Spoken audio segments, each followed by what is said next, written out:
Baik, kita akan lanjutkan lagi, saudara.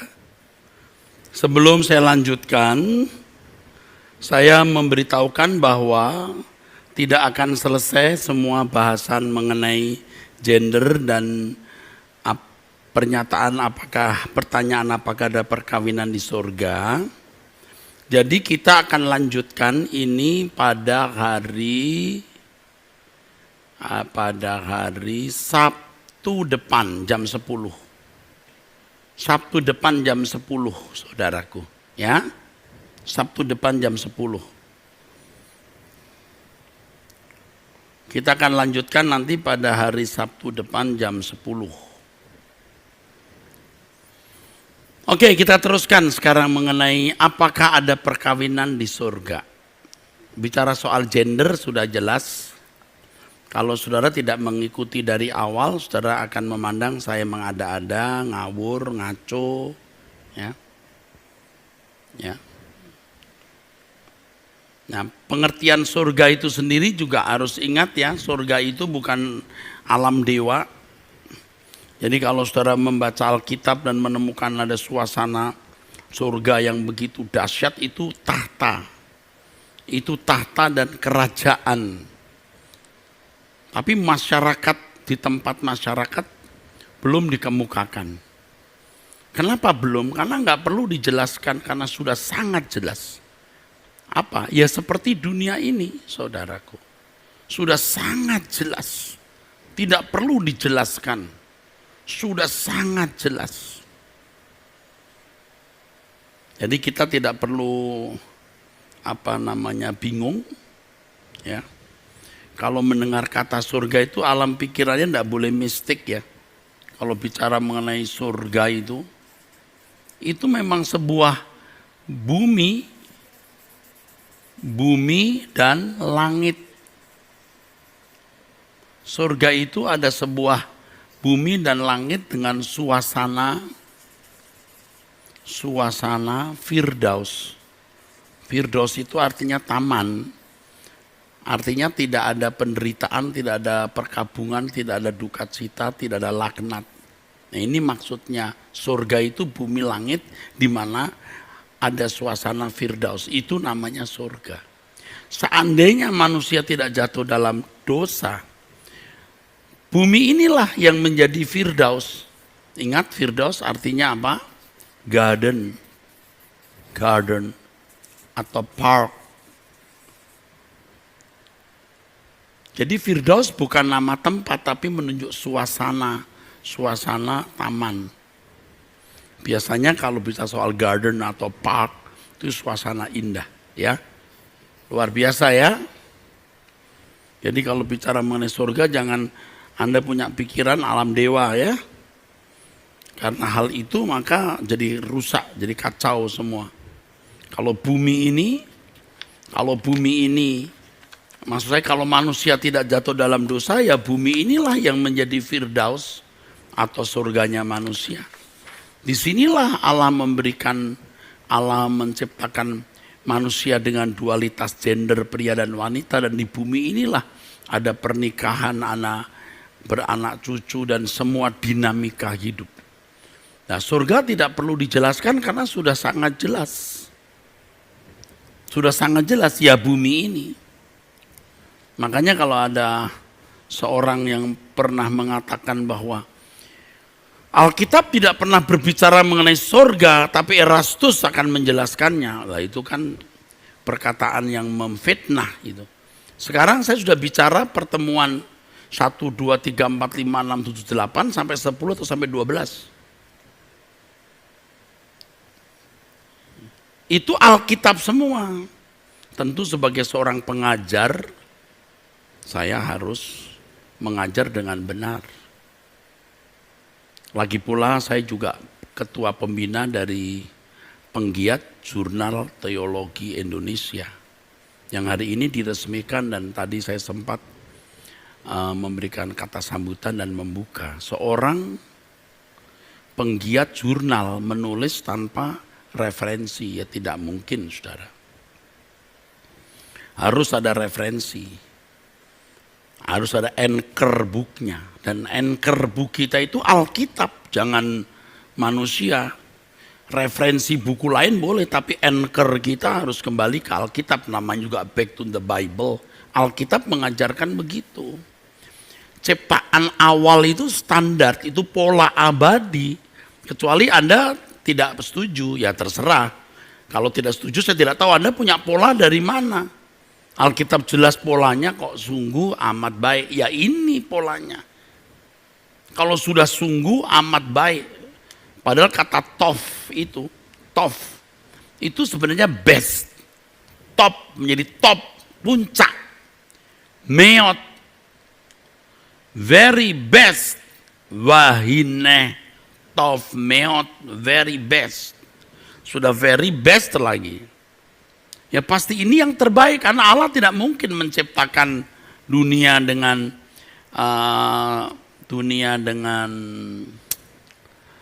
kualitas KW1, KW2 atau bahkan premium. Enggak, semua orisinil. Dan kalau saudara mempertimbangkan, tapi tidak saya memastikan, tempat di mana Allah memberikan, di mana Allah bertahta bersama dengan makhluk-makhluk surgawi, ya, itu pola dari bumi ini pasti tidak beda jauh. Makanya Henokh, Elia, Musa bisa diangkat di sana.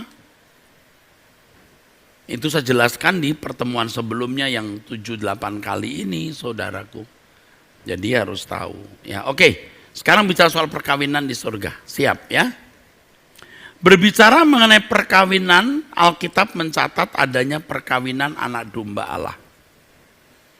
Bukan saya tidak tahu. Ada orang berkata, ya ada perkawinan di surga tapi anak domba Allah. Itu figuratif. Ya iyalah, maksud kita enggak tahu. Anak TK pun kita beritahu juga ngerti, saudara. Perkawinan tersebut bukanlah perkawinan secara harafiah, tetapi secara figuratif. Yaitu pertemuan antara Yesus sebagai mempelai pria dengan jemaat yang sebagai mempelai wanitanya. Memang sejak dalam perjanjian lama, hubungan Allah dengan umat sering digambarkan hubungan suami dengan istri loh.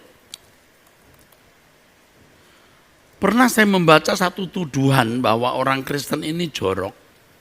Maksud ada Allahnya kawin, kan dia tidak tahu maksudnya. Itu figuratif om. Itu figuratif, Bu. Ini figuratif. Memang sejak dalam perjanjian lama hubungan Allah dengan umat sering digambarkan sebagai hubungan suami istri. Yesaya 54 ayat 5, Hosea 2 ayat 19 sampai 20. Dalam perjanjian baru, Yesus sendiri mengemukakan hal ini beberapa kali. Matius 25, Markus 2, 19, Yohanes 3, 29. Bahwa hubungan antara Tuhan dan umat itu seperti mempelai laki-laki dan mempelai wanita. Yesus Kristus sendiri memakai perumpamaan yang melukiskan dirinya sebagai mempelai laki-laki untuk menunjukkan relasinya dengan orang percaya sebagai mempelai wanita, saudaraku. Sebagai mempelai wanita. Dalam 2 Korintus pasal 11 ayat yang kedua, Paulus menulis, sebab aku cemburu kepada kamu dengan cemburu ilahi, karena aku telah mempertunangkan kamu kepada satu laki-laki untuk membawa kamu sebagai perawan suci kepada Kristus. Dalam Efesus pasal 22 sampai 23, wah itu lebih tegas lagi. Paulus mengemukakan bahwa relasi antara Kristus dengan jemaat dilukiskan sebagai hubungan antara suami istri. Nah saya tanya nih, pertimbangkan. Kira-kira gambaran ini untuk sementara di bumi ataukah masih berlaku nanti di kekekalan? Kalau 2 Korintus 11 ayat 2 jelas masih berstatus tunangan. Nanti kalau dipertemukan hubungan Kristus dengan jemaat seperti hubungan suami istri yang artinya Ada sebuah relasi yang eksklusif. Nih, lihat ya Bapak Ibu.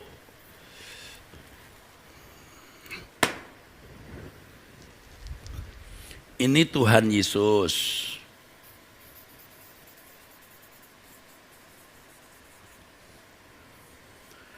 Ini jemaat.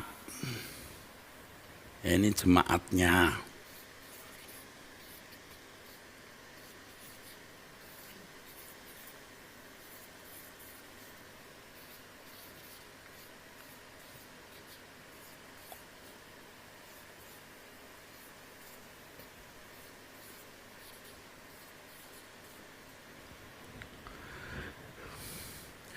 Hubungan antara Yesus dengan ini seperti hubungan suami istri.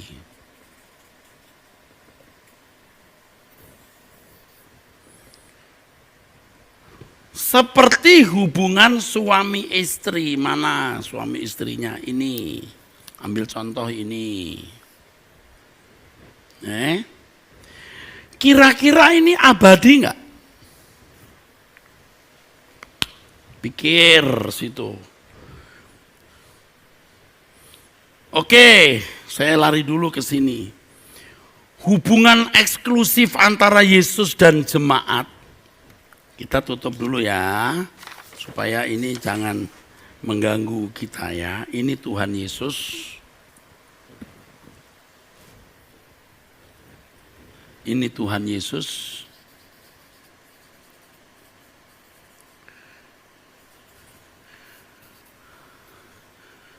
Ini jemaat.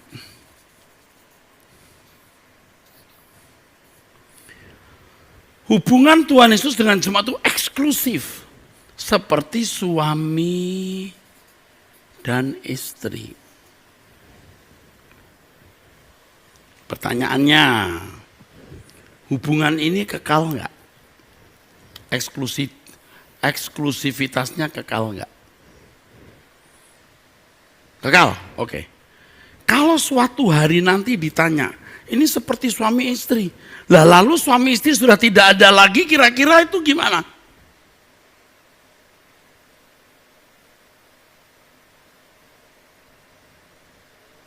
Nah, saya tanya lagi, gambaran eksklusivitas hubungan Yesus dengan jemaat seperti suami istri itu abadi enggak? Kalau ini hubungan abadi, lalu nanti tidak ada lagi hubungan seperti ini. Fantasi kan saudara.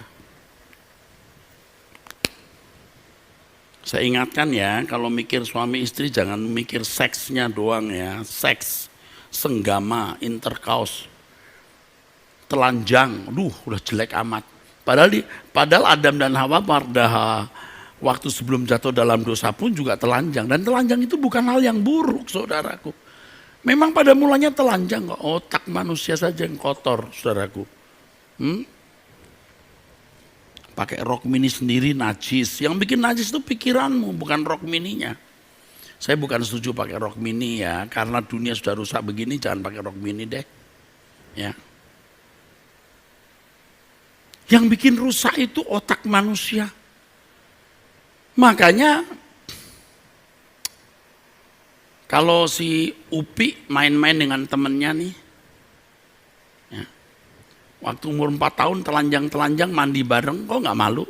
Otaknya bersih bro. Begitu umur 13 tahun jadi malu, kenapa? Otaknya yang kotor. Jadi yang rusak itu telanjangnya atau otaknya? Ya otaknya itu, pikirannya itu. Jadi kalau sudah bicara begini jangan terus, wah surga. Surga itu bukan alam dewa, itu bumi dan langit yang baru. Namanya surga. Sebab bumi yang sekarang ini akan rusak. Kita ada di Samayim, sono. Kalau saudara mendengar, jadi surga itu planet. Saya jawab iya, orang ketawa. Lah saudara aja di planet kok. Wah nanti kita di planet loh surganya. Sekarang aja kamu di planet. Kalau manusia tidak jatuh dalam dosa, planet ini yang jadi surga kita. Iya kan? Tapi enggak usah kita pikirkan banyak-banyak ya. Itulah sebabnya dalam Wahyu pasal 19 ayat 7 dan 9 dan beberapa ayat yang lain menunjukkan adanya pesta perjamuan kawin anak domba. Perjamuan kawin di sini adalah perjumpaan antara Tuhan Yesus sebagai mempelai pria dengan jemaat, yaitu orang percaya yang setia dan layak sebagai mempelai wanita. Karena ini adalah figuratif, maka tidak ada unsur seksualnya. Tidak ada unsur seksualnya. Tetapi itu hubungan suami istri tetap gambaran. Nah, yang kita bicarakan hari ini, yang juga akan kita lanjutkan Sabtu depan, itu tema sentralnya adalah perkawinan seperti yang dikemukakan oleh Allah dalam kitab Kejadian 1 dan 2. Ini yang kita bicarakan, bukan perkawinan anak domba Allah ya. Jangan saudara berkata, ya memang ada perkawinan di surga tapi anak domba Allah. Ya itu gak usah ngomong, kita juga sudah tahu. Adapun yang menjadi tema sentral di dalam bab ini adalah perkawinan seperti yang dikemukakan oleh Allah dalam kitab Kejadian pasal 1 dan 2. Perkawinan ini adalah rekayasa Allah. Inisiatif Allah. Gagasan Allah. Dan merupakan bagian dari tatanan penciptaan. Oleh sebab itu selanjutnya dapat kita konklusikan atau kita simpulkan bahwa perkawinan merupakan institusi atau lembaga ilahi. Perkawinan itu lembaga yang diciptakan Allah, maka dikatakan lembaga ilahi, lembaga yang suci, yang Allah bangun. Bahwa institusi atau lembaga ini merupakan bentuk dari karya Tuhan yang memiliki nilai permanen, nilai yang kudus serta memiliki sifat-sifat hakiki. Istilahnya essentialis proprietas. Ini kalau orang teologi tahu, kalau Anda nggak teologi ya nggak usah terlalu tahu, tapi saya gantikan dengan kata yang gampang. Bahwa pernikahan itu memiliki nilai permanen, kudus, karena Allah yang menciptakan. Permanen, kudus, serta memiliki sifat-sifat yang hakiki. Hakiki, yang tidak bisa diubah, yang itu permanen, yang itu prinsip, yang disebut sebagai essentialis proprietas. Dan perkawinan diciptakan dengan tujuan yang digariskan atau ditetapkan oleh Allah sendiri. Oleh sebab itu harus diterima dan dipercayai. Seandainya manusia tidak jatuh dalam dosa, saudaraku, maka di bumi terdapat perkawinan yang bersifat kekal. Ayo, Anda mau jawab tidak? Iya kan? Jangan bicara Allah memang merancang perkawinan untuk sampai manusia nanti ke surga. Loh, kalau begitu Allah merancang manusia jatuh dalam dosa dong.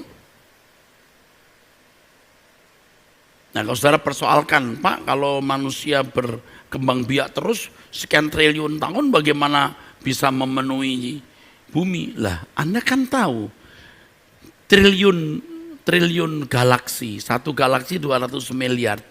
Billion. Kok saudara pusing?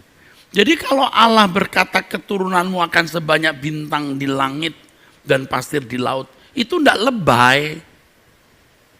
Tidak lebay, bintang di langit itu, maksudnya matahari, itu jumlahnya lebih banyak dari manusia hari ini. Dan bisa terus berkembang karena jagat raya ini berkembang. Nah, apa kita nggak gentar kalau menghayati kedahsyatan Allah itu? Jadi kalau saudara menyanyi lagu Dancing my soul, my Savior God to thee. Oh haleluya. Sungguh besar, how great thou art. Kau itu kan dimulai bila kulihat bintang dan segala keindahan di alam raya. Beberapa kali saya di luar negeri ya saudara, itu langit waktu cerah, aduh bintang itu seperti kita bisa raih gitu. Apalagi kalau kita di atas gunung, aduh seperti bintang itu, aduh. Itu jumlahnya triliun saudara. Aduh Bapak di surga terima kasih. Dengan mengerti kebenaran ini kita rela kok tinggalkan dunia dengan segala kesenangannya. Rela tinggalkan nafsu-nafsu kita yang rendah. Ya, tidak menyesalilah perkawinan yang gagal, tidak menikah, belum menikah. Enggak, kita sesali, ada kesempatan di dunia akan datang. Oleh karena institusi atau lembaga ini adalah lembaga ilahi, maka bisa diterima kalau perkawinan adalah konsep kekal. Itulah sebabnya dalam rumusan awal mengenai manusia ditetapkan hanya memiliki satu istri atau monogami, dan Tuhan melarang keras terjadinya perceraian. Yang dipersatukan Allah tidak boleh diceraikan, itu memang sudah mutlak. Makanya saudara bisa mengerti sebenarnya itu kebenaran yang murni itu mana? Dari perkawinan. Dari perkawinan kita tahu kemurnian sebuah ajaran atau kemurnian sebuah agama. Tidak ada itu wanita yang mau dimadu. Kalau sampai mau ya itu sebenarnya sakit saudara. Kalau jujur enggak mau. Kan memang kodratnya manusia itu seorang pria hanya memiliki satu orang wanita sebagai istri, atau seorang wanita hanya memiliki seorang pria sebagai suami. Makanya di perkawinan saya sering berkata begini. Kalau misalnya ini yang laki namanya Rudolf, ini namanya Titin gitu ya. Sampai kapanpun Rudolf tidak pernah mengenal wanita sebagai istri kecuali Titin atau sebaliknya. Itu maksudnya. Itu. Mono, gak usah 5, 4, 2 aja udah salah saudara. Harus mono. Allah adalah kudus, 1 Petrus 1:16, maka hasil karyanya pun juga kudus.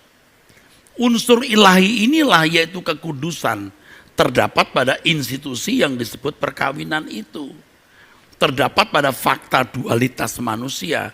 Jadi harus diingat terus bahwa predikat sangat baik, sungguh amat baik, wahina etov meot, itu termasuk di dalamnya fakta adanya dualitas gender dan adanya perkawinan dalam dunia ciptaan Sang Elohim ini.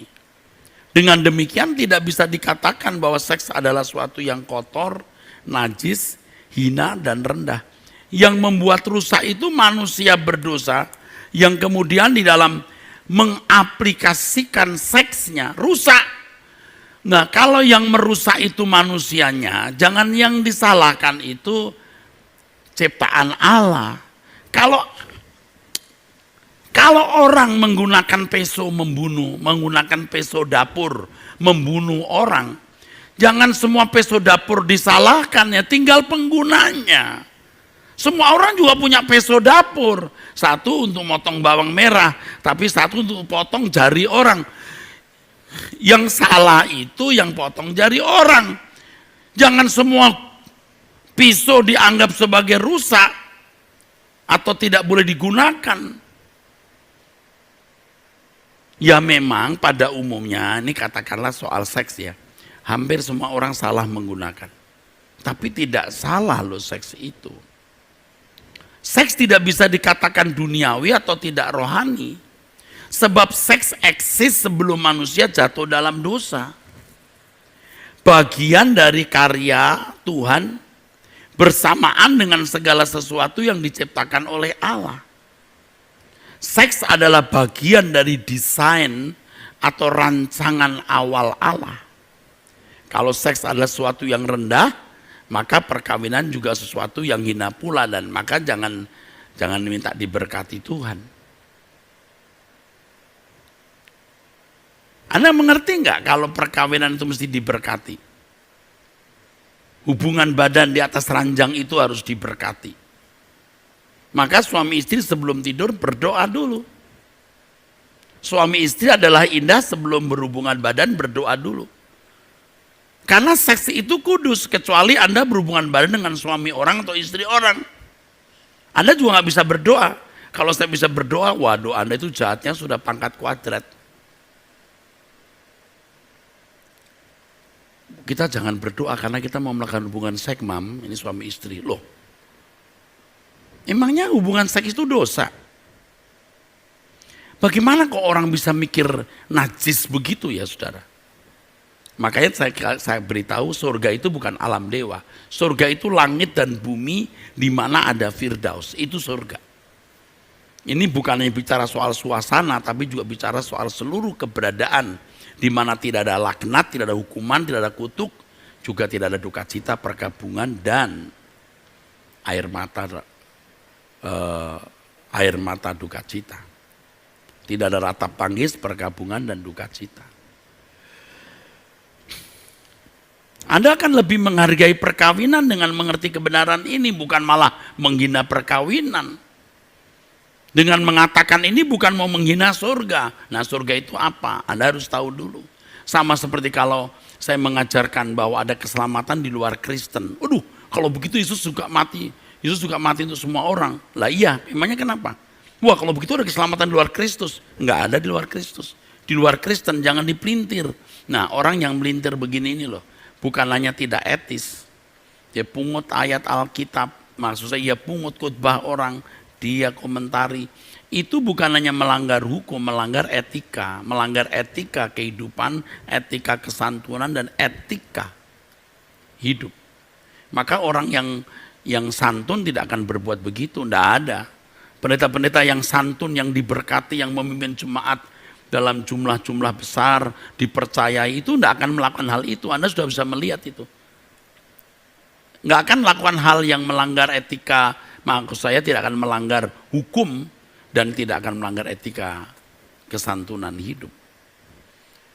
Jangan saudara memandang rendah perkawinan itu. Surga itu apa dulu? Surga belum tahu kok, Anda sudah punya rumusan lain. Terkait dengan hal ini harus diingat bahwa manusia tidak diciptakan hanya untuk sesaat. Tetapi manusia adalah makhluk kekal yang dirancang tidak mengalami kematian. Jadi perkawinan itu juga sebenarnya dirancang Allah untuk menjadi realitas yang bersifat kekal. Sejak semula. Sejak semula. Memang pada kenyataannya semua yang diciptakan oleh Allah sejak semula adalah pola permanen yang bersifat kekal. Apakah Allah mengubah rancangan ini setelah manusia jatuh dalam dosa? Tidak pernah. Tidak pernah ada penjelasan bahwa tidak ada lagi rancangan itu, saudaraku. Saya tidak berani mengatakan selama ini ada perkawinan, tidak. Saya tidak berani. Kenapa? Karena saya belum menjelaskan dari bab 1, 2, 3, 4, 5, 6, 7, 8 sampai nanti pada bab-bab yang berikutnya. Sampai belasan bab baru saya berani bicara. Kalau selama ini tidak bicara, memang harus takut. Enggak, karena Anda tidak akan mengerti. Jadi emangnya saya bilang ada perkawinan di surga? Nah, begitu. Nah, sekarang saya bicara terus terang, Anda ngerti baru tahu. Tetapi kalau memang dasar hatinya orang itu tidak bersih, picik berpikir, apalagi pikirannya jorok, pasti tidak mau terima. Cari masalah. Tapi ingat ya, jangan potong khotbah saya. Perkawinan adalah sesuatu yang kudus, sebab Allah yang kudus itu sendiri yang menciptakan. Seks ada dalam dunia ini diciptakan oleh Allah sebelum manusia jatuh dalam dosa. Gairah seksual manusia itu di-create Allah. Allah yang meng-create erotisme itu. Sesuatu yang kudus dan mulia. Hasil karya tangan Allah yang tidak nampak. Oleh sebab itu patut dipertimbangkan bahwa perkawinan adalah sesuatu yang memiliki bukan hanya nilai tinggi secara sakral dan mulia, tetapi juga memiliki nilai permanen atau abadi. Bahkan sekalipun manusia telah jatuh dalam dosa, telah dicemari dosa, mandat prokreasi juga tidak ditiadakan oleh Allah. Ya. Sekalipun pelaku-pelakunya telah dicemari oleh dosa, Tuhan tidak membatalkan mandat ini. Tapi saya mau kasih catatan ya, anggaplah ini nggak penting kalau Anda tidak suka. Saya pun juga hampir-hampir tidak pernah mengkhotbahkan. Ini kan gara-gara orang tanya dan saya harus menjawab. Kalau saya jawab sambil gurauan itu, wah orang jadi nggak jelas, lalu menjadi kacau, lalu jadi viral. Nah sekarang saya jelaskan, sampai nggak ngerti ya nggak apa-apa. Tapi saya sendiri tidak menganggap ini prinsip yang sangat penting. Tetapi bagi orang yang hatinya lurus bersih ini jadi pengharapan. Iya. Bagi yang tidak menikah, bagi yang punya kelainan gen dan gendernya, bagi mereka yang gagal menikah, tidak perlu diratapi, masih ada kehidupan yang akan datang. Oleh karena manusia telah rusak, maka perkawinan juga tidak menjadi ideal. Manusia memilih pasangan sesuka hatinya sendiri. Jarang sekali orang yang sungguh-sungguh dijodohkan oleh Allah. Artinya, pada umumnya orang memilih jodohnya sendiri, padahal Allah yang tahu. Ya. Orang itu tidak ada yang sama loh di jagat raya ini, saudara. Tidak ada yang sama.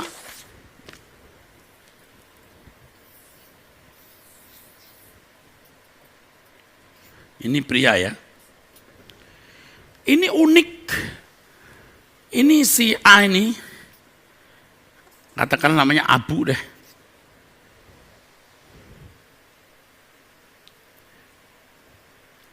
Ini unik. Jiwa orang ada yang sama. Lalu bagaimana menemukan jodoh yang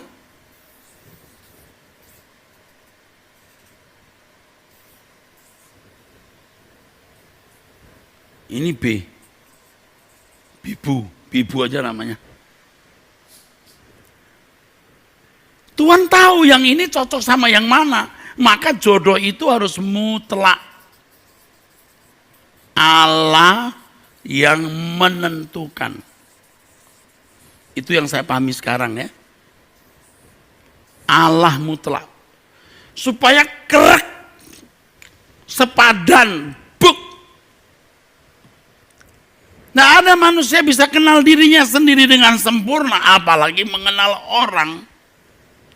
Nanti di dalam pembahasan saya mungkin minggu depan, yang bikin Allah marah lalu undur dari manusia, ketika keturunan Set, anak-anak Allah, memilih jodoh sesukanya sendiri. Itu kesalahan. Pak, tapi Pak, kata Alkitab, nanti kita seperti malaikat tidak kawin dikawinkan. Tunggu penjelasan saya. Kalau saya sudah bisa menjelaskan seteliti, secerdas, secermat ini, masa saya salah menafsirkan Matius 19 dan beberapa ayat lain itu. Ya, enggak mungkin salah, ya. Oke. Jarang sekali orang sungguh-sungguh dijodohkan oleh Allah. Artinya orang tuh pada umumnya menemukan jodohnya sendiri, bukan karena Allah. Lalu setelah nggak cocok, nggak betah, nggak rasa bahagia, cerai juga. Yang konyol tuh begini, waktu mau menikah Tuhan berkati aku cocok. Begitu cerai nggak nanya. Tuhan ceraiin, enggak. Waktu pacaran persatukan kami. Berkati hubungan kami. Begitu cerai, enggak ada yang bilang berkati perceraian kami. Ada yang minta diberkati perceraiannya? Enggak ada. Coba rusak banget kan manusia itu. Lebih baik kamu tidak menikah daripada menikah lalu kamu, aduh kawin cerai begitu. Dulu tahun berapa ya, mungkin puluhan tahun yang lalu, 20 atau 15 tahun yang lalu, ada survei ya dari tiga perkawinan, 2 yang cerai itu di negara barat. Ada 1 negara barat, 3 nikah, 2 cerai. Sekarang 3 nikah, 6 cerai. Artinya bolak-balik kawin cerai, kawin cerai. Bahkan sekarang tidak peduli pemberkatan nikah, kumpul dulu. Kumpul-kumpul, cocok baru cerai. Enggak cocok cerai, cocok terusin. Gampang begitu. Kan sudah rusak begini. Nah, saya kasih tahu, kurang hebat apa teolog-teolog barat. Kurang hebat apa itu edukasi untuk anak-anak. Kurikulumnya dan lain-lain yang karenanya ada beberapa gereja, waduh import itu kurikulum dari barat. Di barat aja orang nggak bisa menyelamatkan anak-anaknya kok. Nah kita harus pakai pola Indonesia. Jangan membaratkan orang Indonesia, tapi mengkristenkan orang Indonesia dengan cara Allah sesuai dengan kultur budaya orang Indonesia. Oleh karena manusia telah rusak, maka perkawinan juga tidak menjadi ideal. Tapi jangan disalahkan dong perkawinan dong. Hah? Karena manusia adalah jatuh dalam dosa, seks jadi jorok. Tapi jangan disalahkan dong seks itu.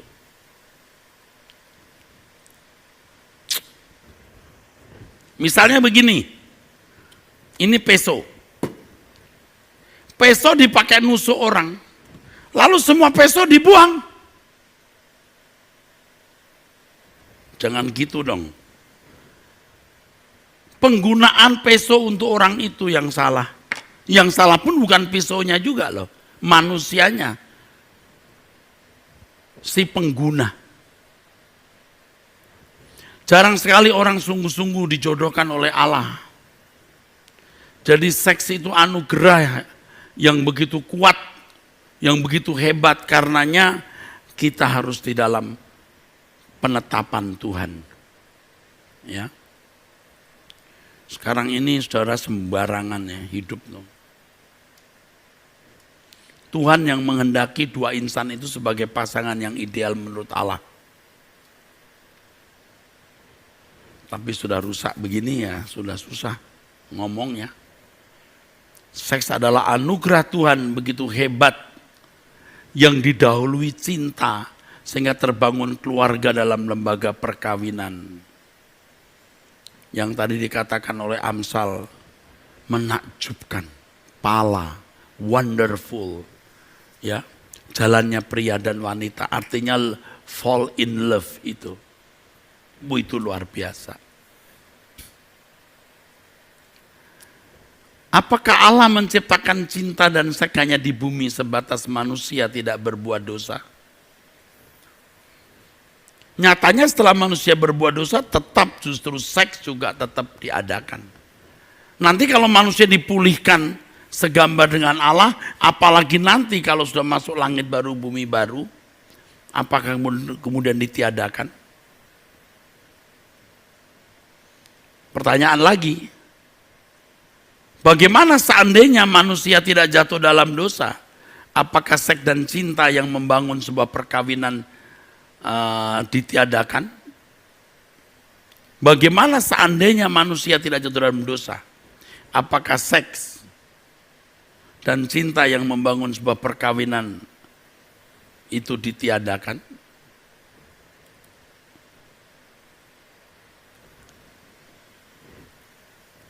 Tentu saja tidak. Harus jujur mengakui betapa indahnya cinta, eros dan seks itu. Betapa indahnya. Indah. Aduh indah saudara. Makanya kalau Robert bisa bicara kepada Lili misalnya, I love you. Wah itu bagus. Itu indah. Lili bisa berkata kepada Robert, I love you. Tapi kalau Robert bicara kepada Rudolf, I love you, itu yang salah. Paino bicara kepada Paijo, aku cinta padamu, wah itu rusak. Cinta seks ya. Tapi kalau Paijo bisa bicara kepada Painem, aku cinta padamu, wah itu indah. Itu Allah yang meng-create. Jadi sangat kecil kemungkinan Tuhan menciptakan seks, maksud saya dualitas manusia, seks dan perkawinan untuk masa tertentu saja. Keindahan cinta dirancang Tuhan untuk waktu yang tidak berakhir. Karena memang manusia diciptakan bukan untuk mati. Dan tidak pernah ada hukuman karena manusia jatuh dalam dosa, manusia tidak lagi punya cinta atau seks, tidak lagi ada perkawinan, tidak pernah ada. Juga tidak bisa dibantah bahwa relasional hubungan pria dan wanita ini membantu manusia untuk menghayati betapa indahnya sebuah relasi itu. Yang itu akan direfleksikan hubungan antara Tuhan dengan jemaatnya. Ya, relasi hubungan abu dan bibu ini, saudara, ini direfleksikan, menjadi refleksi maksud saya, hubungan Allah dengan umat. Jadi dengan memiliki cinta, maka umat bisa menghayati cinta itu yang direfleksikan kepada Allah atau Tuhan. Jadi kalau saudara tidak punya pasangan hidup hari ini, ya enggak apa-apa. Paulus yang bicara, kok lebih baik kamu seperti aku. Kalau saya katakan bahwa cinta kita kepada pasangan hidup atau lawan jenis itu menjadi refleksi kita mencintai Tuhan, Anda ngerti nggak bahwa kita bisa membandingkan dan menempatkan penghayatan cinta itu kepada Tuhan. Jadi luar biasa ya manusia itu, saudaraku. Ini kepada Tuhan, ini kepada pasangan hidup, ini kepada orang tua, ini kepada anak-anak, ini kepada manusia lain, sesama ya. Ini kepada makhluk lain, anjing, kucing. Ini kepada alam. Ini betapa lengkapnya, saudaraku. Dari sini, kasihlah Tuhan Allahmu dengan segenap hatimu. Anda jangan berpikir, yang lain masih ada Pak, yang gak ada ini. Nanti kita pelajari ya, di minggu depan. Kamu yang meninggalkan keluargamu, termasuk istrimu, kamu mendapat berlipat ganda. Jadi ada ayat yang tidak ada kata istri. Itu bahasa Yunaninya berlipat ganda secara kuantitas. Tapi ayat yang mengatakan ada istri dapat 100 kali lipat atau lipat ganda, itu menggunakan kata bukan lipat ganda secara kuantitas tapi kualitas. Kamu akan mendapatkan 100 kali lipat istri, bukan jumlah, kualitas. Tapi dua ayat yang bicara mengenai kita akan mendapat 100 kali lipat, di mana tidak ada kata istri, itu berarti kuantitas. Tapi ayat yang ada kata istri, hebatnya Alkitab, tidak ada kata kuantitasnya, tapi kualitas. Makanya menakjubkan sekali Alkitab itu. Nah, minggu depan akan saya jelaskan itu. Seandainya manusia tidak jatuh dalam dosa, seks dan cinta akan tetap eksis. Perkawinan juga tetap eksis. Hanya pemilihan jodoh dan kontrol dan kendali Allah yang akan berperan dalam pemilihan jodoh. Allah yang menjodohkan setiap pasangan, atau paling tidak manusia dalam penurutan terhadap kehendak Allah. Sebab ketika manusia tidak jatuh dalam dosa, manusia memiliki nesyamah yang menjadi pelita Tuhan. Pasti tidak salah pilih jodoh. Jadi tidak perlu, hei kamu, Ami, kamu sama Amo. Enggak. Dengan sendirinya manusia akan tahu ini jodohku atau bukan. Karena semua manusia pasti memiliki pikiran perasaan Allah. Sebab nesyamahnya itu merupakan pelita Tuhan. Dan itu standarnya. Tapi ketika manusia telah kehilangan kemuliaan Allah, dia memilih jodoh hanya karena rambutnya panjang, atau karena bibirnya bagus, atau betisnya kayak cangkul.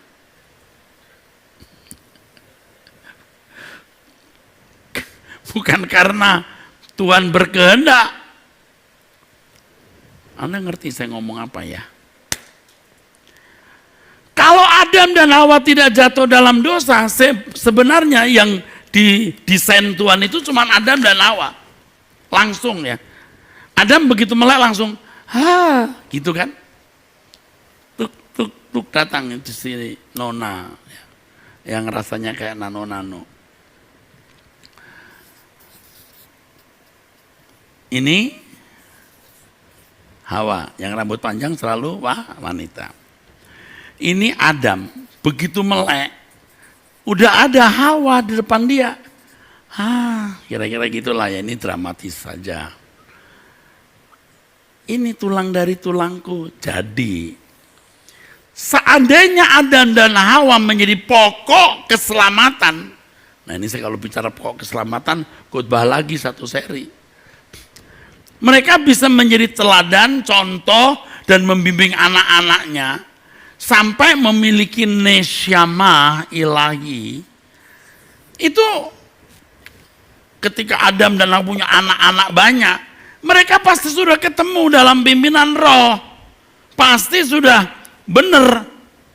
Nah, ketika di Kejadian pasal 6, manusia memilih jodoh suka-suka sendiri. Ya maklum, kenapa sampai suka-suka sendiri? Karena tidak hidup menurut roh. Maka roh Allah didukakan di situ, roh Allah undur. Nih, saudara, ngerti enggak? Makanya sembarang orang kalau ngomong, saya dijodohkan Tuhan, Pak. Kok tahu? Nggak tahu tuh, kebetulan kita ketemu terus, Pak. Kebetulan kali. Bahkan setiap kali ketemu di tempat pekerjaan pun juga, kamu mestinya nggak sembarangan menikah. Apalagi orang yang sembarangan cari tanda begini misalnya. Sembarangan cari tanda. Tuhan, siapakah jodohku? Kalau ada pria yang pertama lewat depan rumahku, dialah suamiku. Gua bener lewat tukang abu gosok. Jodoh? Oh, saya nggak katakan tukang abu gosok itu rendah. Belum tentu dia.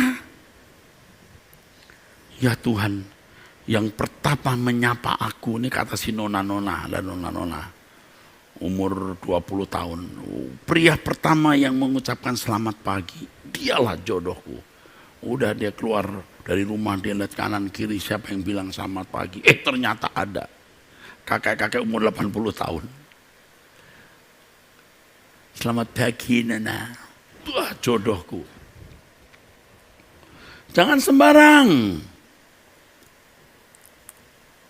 Juga kadang-kadang orang bilang, saya mimpi. Saya dapat mimpi, Pak. Wajah dia yang muncul terus. Waktu dalam mimpi lah, bisa siang harinya kuliah bareng, ketemu bareng. Ya terus selfie-an, selfie. Nah waktu tidur muncul itu wajah. Jangan Anda klaim itu suara Tuhan. Jadi ketika manusia hidup dalam penurutan terhadap kehendak Allah, menghadirkan pemerintahan Allah secara mutlak di bumi, maka dalam pemilihan jodoh pasti kehendak Allah yang jadi, kedaulatan Allah yang terwujud. Tetapi jika tidak, ya manusia mencari jodoh suka-suka sendiri. Lalu nanti kalau nggak cocok cerai. Beda kalau manusia tidak jatuh dalam dosa. Adam dan Hawa menjadi manusia sesuai dengan gambar dan rupa Allah. Waduh, jadi pokok keselamatan atau aitios. Semua anak cucunya punya kepekaan untuk bisa menemukan jodoh sesuai dengan kehendak Allah, dan tidak ada perceraian, dan tidak kawin levirat. Kalau ada seorang pria menikah lalu dia mati, adiknya menikahi istrinya, lalu adiknya mati juga, adiknya yang berikut menikahi, nanti di surga siapa yang menikah dengan dia? Oh, enggak ada, di surga enggak ada kematian. Makanya kalau tidak ada kematian, tidak ada kawin levirat. Apa itu levirat? Nanti akan saya jelaskan minggu depan. Jadi saudaraku sekalian, dunia yang sempurna tidak ada perceraian dan masalah keluarga yang menyengsarakan itu tidak ada. Tetapi karena semua manusia bermental rusak. Ya, sudah rusak. Kalau semua manusia bermental menjadi seperti Allah, seperti penciptanya, tidak ada perceraian, tidak ada saling melukai. Makanya harus dipertimbangkan.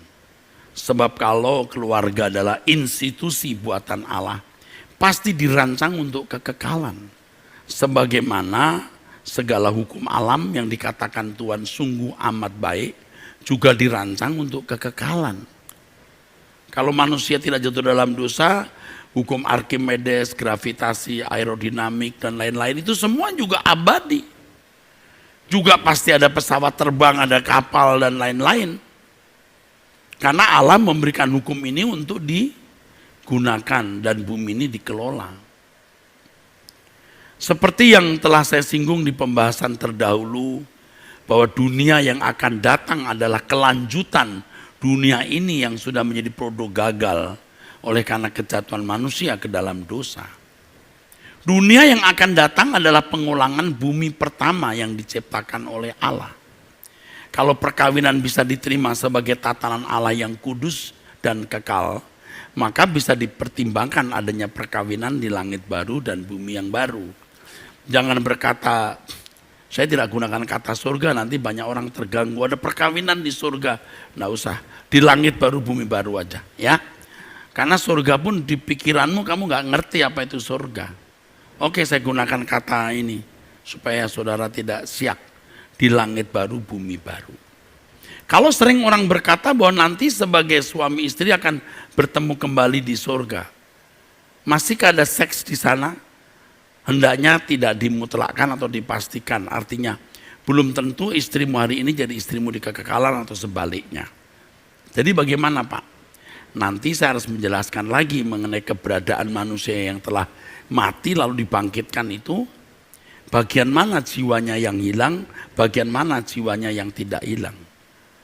Nah, ini akan saya jelaskan panjang lebar di pertemuan yang akan datang.